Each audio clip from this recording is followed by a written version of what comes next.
अब साधक का प्रश्न है कि नाम जप भी हो रहा है और निषिद्ध कर्म भी हो जाता है, जैसे शास्त्र विरुद्ध आचरण, तो क्या उसका भी कल्याण या उद्धार होगा? तो हाँ, उसका भी कल्याण होगा, उसका भी उद्धार होगा, या पाप भी बन जा रहा है। जैसे अब अनजाने में बना पाप, तो वो नाम जप के प्रभाव से नष्ट हो जाएगा, उसका कोई दंड नहीं होगा या उसका कोई, पर अगर वो जानबूझ करके हो रहा है तो उसका फिर फल अलग भोगना पड़ेगा।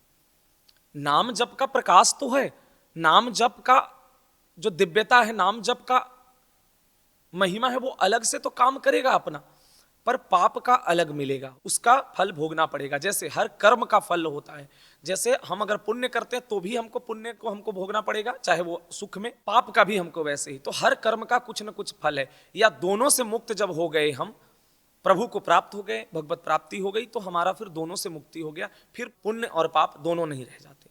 तो साधक का पाप कर्म भी नाम जप के साथ बन रहा है। तो अब ये देखना है कि क्यों बन रहा है।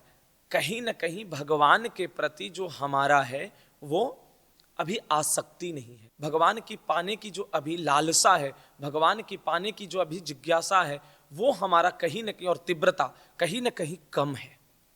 जब ये बहुत ज्यादा हो जाएगा तो फिर पाप कर्म बनेंगे ही नहीं। जब नाम की महिमा अंतर मन में हो जाएगा तो पाप कर्म होंगे ही नहीं, पाप कर्म करने की इच्छा ही नहीं होगी। तो इसीलिए जो साधक नाम जप में और भगवत प्राप्ति के उद्देश्य से नाम जप में लगा हुआ है, उससे तो जानबूझ करके पाप कर्म नहीं बनेंगे। अब है कि नाम जप खूब हो रहा है, पर भोग में महत्व बुद्धि होने के कारण अभी भी हमसे शास्त्र विरुद्ध आचरण हो जाए या निषिद्ध कर्म हो जाते हैं। तो ऐसे में क्या होगा? तो ऐसे साधक को जो उनके पाप का आचरण है, पाप कर्म है, उसका तो उनको मिलेगा फल, जब तक वो भगवत प्राप्ति न कर जाए। और अगर भगवत प्राप्ति हो गई तो सब भस्म हो गया, चाहे वो संचित हो, चाहे क्रियमान हो, चाहे वो प्रारब्ध हो, सब नष्ट हो जाएगा। तो उसी प्रकार से साधक को पाप कर्म भोगने पड़ेंगे, और जो नाम का जो निरंतर जप कर रहा है उसका उसको फल मिलेगा। वो आज न कल उसको प्रकाशित होगा और उसका उद्धार करेगा। अब चाहे 2 जन्म, चाहे 4 जन्म, चाहे 5 जन्म, चाहे कितने जन्म लेना पड़े, वो उसके कर्म पर